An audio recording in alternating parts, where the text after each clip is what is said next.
Hi. So today I figured while I test out making making a pillowcase with acrylic paint, I figured I'd film it and then I'd throw it on my YouTube channel and my blog. And my camera seems very low and I don't know why that is, so I'm gonna fix that really quick. That's a bit better. So also, I'm very proud of myself. I've done this before, but I recently, as in the last hour, made some homemade pretzel bites. I'm from the Philadelphia area. I don't currently live in the Philadelphia area, but I'm from there. And soft pretzels are a big deal. And I miss them a lot. Sometimes I can get them at a Wawa, like the Philly style. But bites are just delicious. And then I have some hot mustard. Not hot mustard, spicy mustard. It's yummy. So anyways,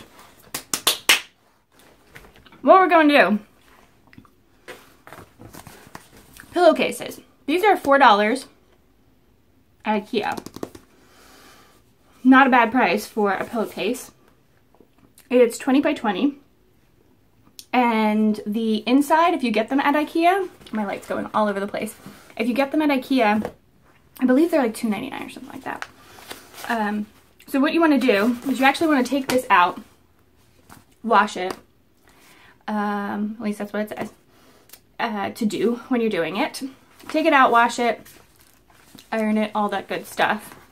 And then you can start creating for this purpose. I have a pre-washed one, but I can't even get this one undone.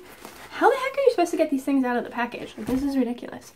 Like, this tape is like industrial tape that you can't get out of anywhere. So we're gonna snip, snip. Okay. But I'll show you what this looks like.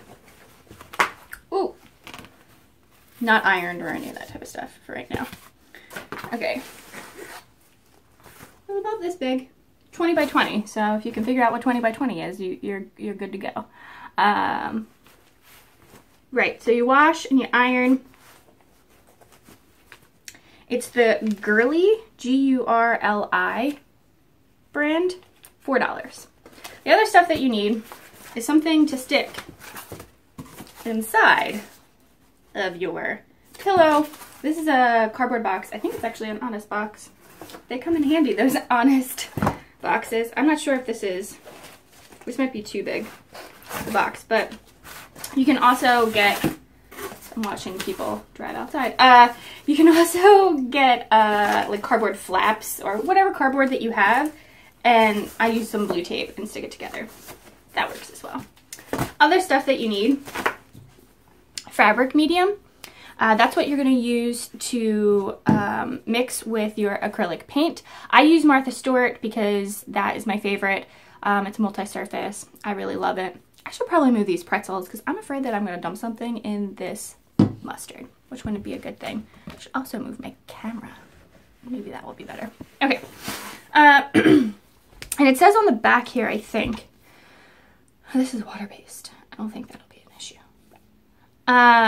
It says on the back, it should be mix 1 part medium to 2 parts paint. So however much medium you use, 2 parts paint. I've seen some people do, you know those little cups that you get with medicine, like children's medicine and stuff? They do that to mix it in there. I don't have those things because I don't really have that type of medicine in my house. So I'm going to be using just a piece of cardboard. Again, probably from the same box. Oh, actually, this is from this, so that's perfect. And I'm just gonna do a glob of paint, or 2 globs of paint, and then a little bit of fabric medium, and swirl it all together. And that's what we're gonna do. Because again, I'm testing it out to use it with college students, so I need to figure out how to do it on cardboard because that's the easiest. No, that is the easiest way to do a palette with them, is just cutting up a bunch of cardboard and give it to them and say, hey, paint whatever you want on, and put all the colors and stuff like that. Pouncers are good if you're using stencils. You can also draw whatever you want onto your pillow and then go over it with the acrylic paint. The reason why I use the fabric medium with the acrylic paint, I should have mentioned this, was to make it not crack and easier to wash and all those different types of things. So it should last a lot longer. I threw stuff. Okay, I have this really cool stencil. It's Martha Stewart stencil.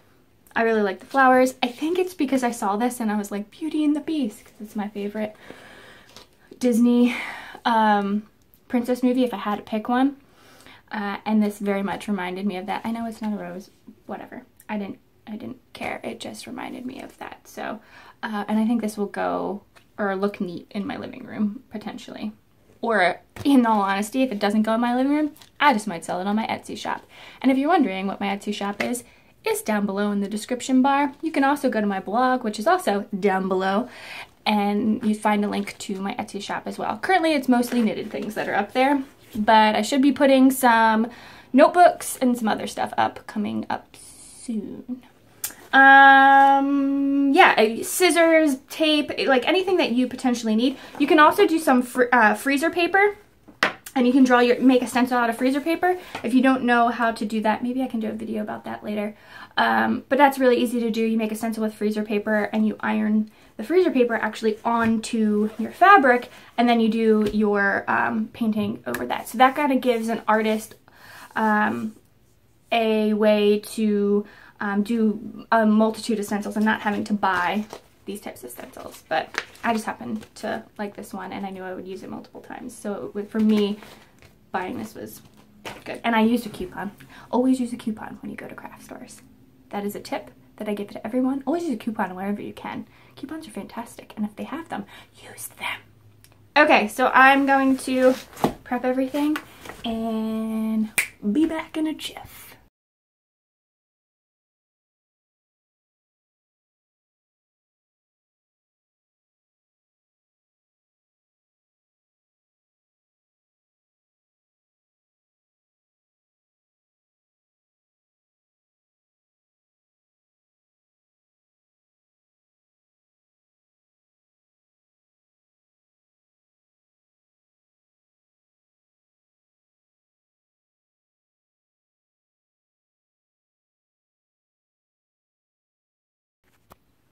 All right, so I mixed my fabric paint and my 3 different colors. I'm going for, again, like this type of look all over the pillowcase. And you can cut out sponges, you can do all sorts of stuff. You can draw, like I mentioned, you can make some really cool things. The paint that I'm using, this one is Pesto. And these are all, this is satin paints. This one's Chipotle, right there. That one's Chipotle. And this one right here is Habanero. And again, this is just fabric medium. And I got Martha Stewart, I got it all at Michael's. I think I had a 30% off or 20% off everything, and as well as, I think some of these were on sale. The reason why I do this blue tape thing on this cardboard, one, because I was testing it out, because I know how bad I am at deciding how big a space needs to be between my paint, and because I'm going to be using some of these dab things, and I may even use some brushes that are for more of stenciling, so like the stippling type of brushes. I tend to get all over the place, and if I mark out larger spots with the tape, I don't tend to encroach all over the place. So I knew I was going to spread out a little bit, and so this tape was really here to help me figure out how big my space was going to be, and to help me not use up all of the space. So these are the colors that I'm going to be using. I think this also has a lighter color in it too, but I think I'm just going to stick with this pesto green and see how that comes out. And I may, you know, add more color over it later. All right, so let me get my pillowcase and we can get started stenciling. All right. So I have the rose that I'm going to do, and Your cardboard isn't necessarily going to go all the way to the top corner, so you have to pay attention to that and where your paint may leak through. Just something to think about. I am also going to use this leaf stencil that came in as well.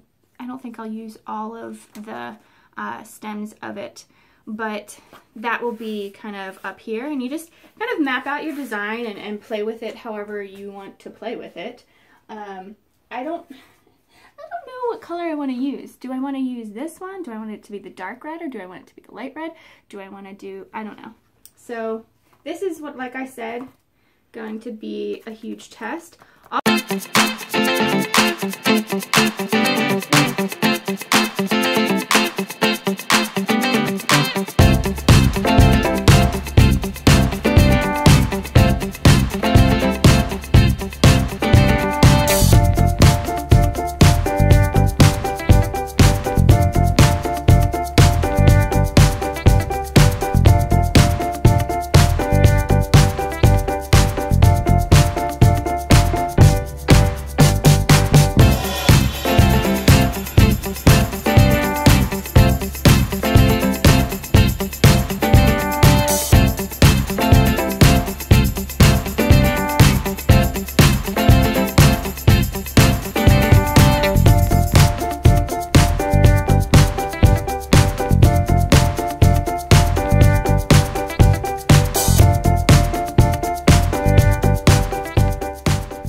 Here is the finished pillowcase.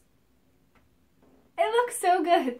I had to do some minor things to it to fix up some things that I messed up, but so I had to like clean up some edges in here. That's a little bit of water, so that's still drying. I had to clean up some leaf spots. There are still like little splotches, but I'm hoping when this does eventually go through the wash, that will fade. I think it looks really good. Maybe I should move my camera over just a tad so maybe see it in the light a little bit better. You never get the lighting correct around this place. Kind of see it a little bit better in the light, and then not in the light. Yay! So I'm so excited that this, worked out well. The next step is for this to all dry, and I believe it's like for 24 hours or something, and then we're gonna heat set it, and you heat set it with just an iron. Yeah, and that is pretty much it with the stenciling. The next one that I want to do is actually with words, so we'll see how that one turns out, but this one I'm pretty proud of. Yes. Oh, wrong button.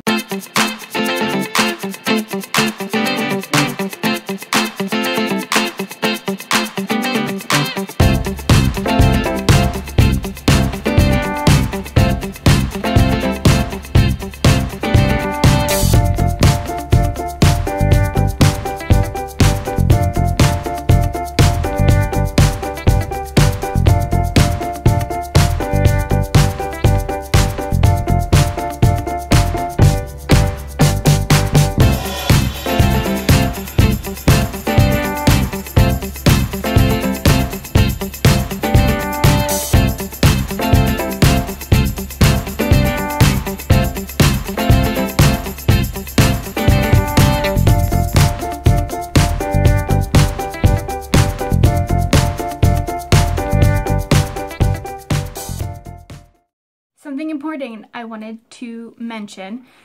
So I talked about heat setting, and to heat set, it's good for you to wait 24 hours for your pillowcases to dry. So doing them the next day if you start mid-afternoon or whatever. I just want to make sure that all of the paint is 100% dry, and the safest thing to do is wait 24 hours, which makes sense. There's two methods that you can use. There's the dryer method and there's the iron method. You turn your garment, I have notes written down. You turn your garment inside out, place the item in the dryer for 30 minutes on the highest setting allowed for the type of fabric that you use. And these are cotton. and then you just dry it. The other one is the iron method, which is the method that I'm going to use. And so you place the item right side up on the ironing board, cover with a dry pressing cloth. So you can use like a, I guess there's dry pressing cloths, I think that's a thing. But you can use like a towel that you have in your, like a kitchen towel or something like that. Set iron to the highest setting allowed for fabric used, and if this is cotton, I'm going to use the cotton setting. And then place dry iron, no steam on area pressing for 30 seconds. So on all the areas that you have painted, you're gonna press it on top of the, what is it called? The cloth, which will heat through to your pillowcase, which is underneath the cloth, for 30 seconds around each area. So it could take a fair amount of time to iron it out, but you definitely want to do that because you want to heat set everything. These are pillowcases that you can pull off of your pillows, and you don't want the paint to come off. That may happen, you never know. It's just trying it out, and that's a part of the creative process, is you try things out and figure out how it works. And then you lift iron, moving it to other area until all sections are heat set. Keep the iron moving in small circular motions when you're on the heating setting. So when you put it on and you're like on tap. So yeah, that's how you heat set. Good luck, because irons are hot. Don't leave the iron on when you leave the house. I never made that mistake, but a lot of my students when I was in college and I was an RA, a lot of my students sometimes forget their irons, or their hair irons, just as dangerous. So don't do that. Okay. Another one is done. Another one is done. This one says hello. It was really easy to do. This one was probably easier than the other one, probably because I'd worked with the stencil a lot more. This lighting, ow, is real awful in here. But I just needed to get everything done, and I wanted to do it all in one day and then be done. So this is what this one looks like, and it will pair with the one that I think might even be dry by now, that I was having dry, and they'll probably go on my couch. So really easy to do. Took me a few hours because you have to wait to dry, but it's a good project for like a Saturday. I think it would be an awesome project for you to do with friends, like have like a paint night, day, something like that. You can get all the supplies. It's really not that expensive, and it'd be really cool, and people can go home with something really neat. I did learn for college students, I don't think we're gonna do the stencils. Intricate stencils, not gonna work for them. It's gonna be too much, so we're just gonna stick with like drawing words and painting those in, or they can draw their own thing, paint it in. Stencils, I think, are gonna be a little too complicated, so yay, it's all done. Thanks for watching. You can subscribe down below, or you don't have to. You can follow me on social media where I've posted all of these things as well, which is all down in the links below. Hope everybody has a good week. Bye!